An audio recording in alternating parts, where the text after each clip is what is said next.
गांव में उसकी पूरी भाजी की एक दुकान थी। वो इतनी स्वादिष्ट पूरी भाजी बनाता था कि उसकी पूरी भाजी की खुशबू से ही लोग उसकी तरफ खींचे चले आते थे। सच में मैंने अपनी पूरी जिंदगी में इतनी स्वादिष्ट पूरी भाजी कहीं और नहीं खाई।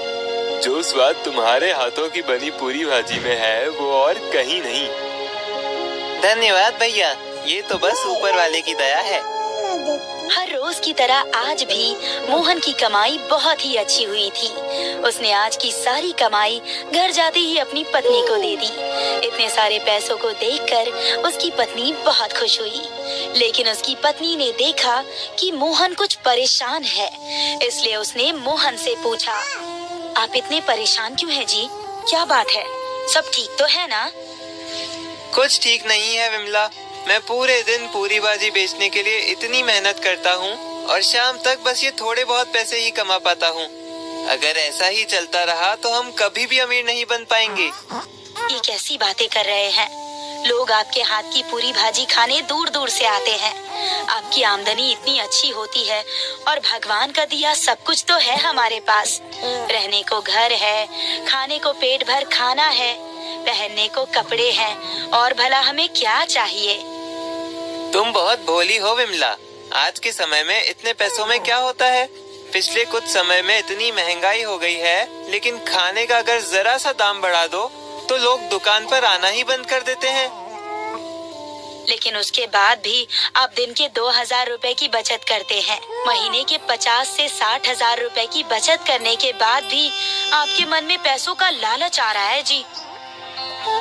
छोड़ो, तुम नहीं समझोगी।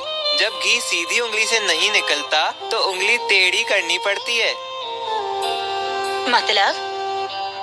कुछ नहीं, तुम सो जाओ।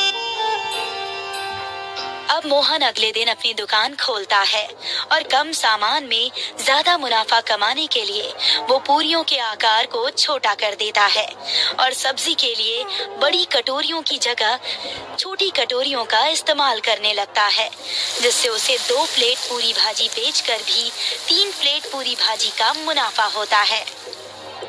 मोहन भैया, रोज मैं तुम्हारे यहाँ 1 प्लेट पूरी भाजी खाता था तो मेरा पेट बिल्कुल अच्छे से भर जाता था, लेकिन आज न जाने क्यों 1 प्लेट पूरी भाजी में पेट ही नहीं भर रहा। लगता है आज तुम्हें कुछ ज्यादा ही भूख लगी है। अगर 1 प्लेट से पेट नहीं भरा तो 1 प्लेट पूरी भाजी और खा लो। ठीक कह रहे हो भैया, लाओ 1 प्लेट और लगा दो। अब मोहन अपनी हर रोज की कमाई से 1.5 गुना कमाई करता है। इतने से फर्क से उसके ग्राहकों को भी बहुत ज्यादा शक नहीं हुआ उस पर, लेकिन 1.5 गुना मुनाफा कमाने के बाद भी मोहन संतुष्ट नहीं होता और उसके मन में और मुनाफा कमाने का लालच आने लगता है। लेकिन ग्राहकों को उस पर शक ना हो, इसलिए वो छोटी पूरियां बनाने के बजाय उनको पतला करके बेलना शुरू कर देता है, जिससे वो कम आटे में ही ज्यादा पूरियां बनाता है। और अब वो सब्जी में पहले से आधे आलूओं का इस्तेमाल करना शुरू कर देता है और सब्जी को गाढ़ा करने के लिए उसमें आटे का घोल मिलाकर डालने लगता है। धीरे धीरे सभी ग्राहक उसके हाथ की बनी पूरी भाजी में नुक्स निकालना शुरू कर देते हैं। ये तुमने कैसी पूरी भाजी बनाई है भैया? ऐसा लग रहा है जैसे पूरी नहीं बल्कि तला हुआ पापड़ खा रहा हूँ। और ये आलू की सब्जी, इसमें आलू ढूंढने के लिए तो लगता है मुझे तैरकर खुद ही इसके अंदर जाना होगा। सच में भैया, तुम्हारे हाथ की पूरी भाजी खाने के लिए लोग पहले दूर दूर से आया करते थे, लेकिन अब तो तुम्हारे हाथ की पूरी भाजी में कोई स्वाद ही नहीं आता। इससे अच्छा तो हम अपने घर पर ही पूरी भाजी बनाकर खा लें। ये तुम कैसी बातें कर रहे हो भैया? कल भी मेरी पूरी भाजी में ऐसा ही स्वाद था और आज भी मेरी पूरी भाजी में वैसा ही स्वाद है। धीरे धीरे मोहन की दुकान पर ग्राहकों की भीड़ कम होने लगी। तभी एक दिन गांव के जमींदार जी का खास आदमी उसकी दुकान पर आया। आपने क्यों इतनी दूर चलकर आने का कष्ट किया मालिक? आप हुक्म कर देते तो मैं खुद ही आपकी सेवा में हाजिर हो जाता। मोहन, हमने दूर दूर के गांव में तेरे हाथ की पूरी भाजी के चर्चे सुने हैं। लोग तो कहते हैं कि जो एक बार तेरे हाथ की पूरी भाजी खा ले तो अपनी उंगलियां चाट जाता है।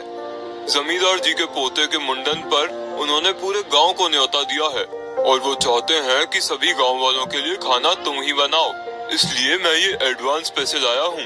अगले हफ्ते के बुधवार को तू सबके लिए एकदम स्वादिष्ट खाना बना दियो और जरा सी भी ऊंच नीच नहीं होनी चाहिए। जमींदार साहब की इज्जत का सवाल है। आप चिंता मत कीजिए मालिक, मैं ऐसा खाना बनाऊंगा कि सब गांव वाले जमींदार जी की दावत की तारीफ करते नहीं थकेंगे। अब मोहन एडवांस में मिले पैसों से दावत में बनाने के लिए सामान खरीदने जाता है, लेकिन सामान खरीदते हुए अचानक उसके मन में पैसों का लालच आ जाता है और वो मन ही मन सोचता है कि भला सिर्फ गांव वालों की ही दावत के लिए इतना सामान लेने की क्या जरूरत है। इसीलिए वो कम सामान खरीदकर दिए गए पैसों में से कुछ पैसे बचाकर अपने पास रख लेता है और कम सामान लेकर दावत बनाने के लिए जमींदार जी के यहाँ पहुँच जाता है। वहाँ वो मदद के लिए एक लड़के को भी अपने साथ लेकर जाता है और जमींदार साहब के घर के पीछे खाना बनाना शुरू कर देता है। देखते ही देखते जमींदार जी के यहाँ सभी गांव वाले, उनके सभी मेहमान आने लगते हैं। वाह भाई, खाने की खुशबू तो जोरदार आ रही है। आज तो दावत खाने का मजा ही आ जाएगा। सबसे पहले जमींदार जी के खास मेहमानों को खाना परोसा जाता है। उसके बाद गांव के सभी लोग अपने सामने इतने स्वादिष्ट खाने को देखकर खाने पर टूट पड़ते हैं और देखते ही देखते थोड़ी ही देर में सारा खाना सफाचट हो जाता है। अरे ओ भैया, हमें भी तो खाना परोसो, कब से खाने के इंतजार में बैठे हैं। क्या कहा? खाने के इंतजार में बैठे हो? अरे तुम लोगों ने तो सब कुछ खा पीकर सफा चट कर दिया और कह रहे हो कि खाना परोसो। अरे अब जाओ यहाँ से, खाना खत्म हो गया है। पता नहीं कैसे भुक्कड़ लोग हैं, इतना सब खाकर भी इनका पेट नहीं भरा। लेकिन उस्ताद, गांव के आधे लोगों ने तो अभी दावत खाई ही नहीं। जब आपको जमींदार साहब ने खाने के पूरे पैसे दिए हैं, तो आपने सबके लिए भरपूर खाना क्यों नहीं बनाया? तू मुझसे जुबान मत लड़ा, मैंने तो सबके लिए ठीक से ही खाना बनाया था, लेकिन ये लोग न जाने कौन से जन्म के भूखे हैं, सभी लोगों का खाना अकेले ही खा गए।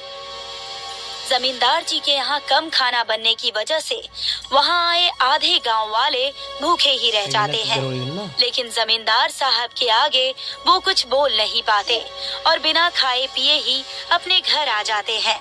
अगले कुछ दिनों तक पूरे गांव में यही बात चलती रहती है कि तभी जमींदार जी का खास आदमी किसी काम के लिए गांव में आता है और लोगों को ये बातें करते हुए सुन लेता है। अरे भैया, हमने तो सुना था जमींदार जी का दिल बहुत बड़ा है, बहुत ही बड़े आदमी हैं। अरे काहे के बड़े आदमी, गांव वालों को एक दावत तो ठीक से दे नहीं पाए। अगर उन्हें ऐसा ही करना था तो दावत देने की भला जरूरत ही क्या थी? आधा गांव उनके यहाँ से भूखा लौटा है। और नहीं तो क्या भैया, इससे अच्छा तो दावत में बुलाते ही नहीं। उन लोगों की बातें सुनकर जमींदार जी के खास आदमी को कुछ समझ नहीं आता और वो उन लोगों से पूछते हुए कहता है, ये सब आप क्या कह रहे हैं भैया? आपको जमींदार जी की दावत में खाना नहीं मिला? अरे भैया, खाने का एक निवाला तक नहीं मिला। उस आदमी की बात सुनकर जमींदार जी के खास आदमी को मोहन पर शक होता है और वो उससे बात करने सीधे उसके दुकान पर जाता है। ये सब मैं क्या सुन रहा हूँ मोहन? ये गांव वाले जमींदार जी के बारे में ये सब क्या बोल रहे हैं? आप क्या कह रहे हैं मालिक? मैं कुछ समझा नहीं। तुम मुझे ये बताओ कि जब मैंने तुम्हें सभी गांव वालों की दावत के लिए सामान के पूरे पैसे दिए थे, तो दावत में आधे गांव वाले भूखे कैसे रह गए?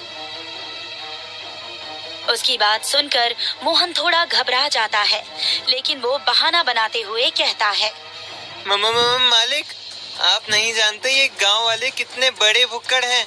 मैंने तो सब लोगों के लिए भरपेट खाना ही बनाया था, लेकिन उस सारे खाने को लोग कब चट कर गए मुझे पता ही नहीं चला। एक एक आदमी ने दावत में 4-4 बार खाना खाया है। तो आप ही बताइए मालिक, इसमें भला मेरी क्या गलती है? ये लोग तो खाने को देखकर उस पर ऐसे झपट पड़े जैसे जिंदगी में पहले कभी इन्होंने खाना देखा ही ना हो। मोहन की बात सुनकर उस आदमी को उसकी बात पर यकीन हो जाता है और वो बिना कुछ कहे ही उसकी दुकान से चला जाता है। तभी मोहन के दुकान पर काम करने वाला छोटू उससे दावत वाले दिन के काम के पैसे मांगने आता है। मालिक, उस दिन दावत में मैंने जो काम किया था, आप मुझे उसके पैसे दे दीजिए। मुझे आज मेरी माँ की दवाइयाँ लेकर जानी है।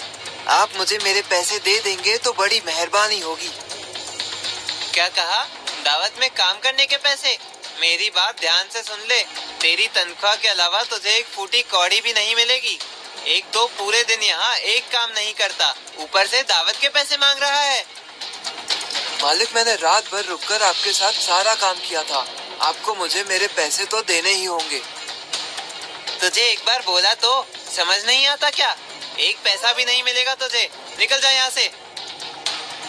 मोहन के ऐसे बर्ताव से छोटू को बहुत बुरा लगता है और वो गुस्से में जमींदार के खास आदमी के पास जाकर उसे मोहन की सभी करतूतों के बारे में बता देता है। अच्छा, तो ये बात है। लगता है मोहन के सर पर पैसों का लालच कुछ ज्यादा ही सवार हो गया है। तुम चिंता मत करो, तुम्हें तुम्हारे हक के पैसे जरूर मिलेंगे और उसे उसके किए का हर्जाना भी जरूर भरना पड़ेगा। जमींदार जी का आदमी छोटू को लेकर अब मोहन की दुकान पर जाता है। छोटू और उस आदमी को एक साथ देखकर मोहन के होश उड़ जाते हैं।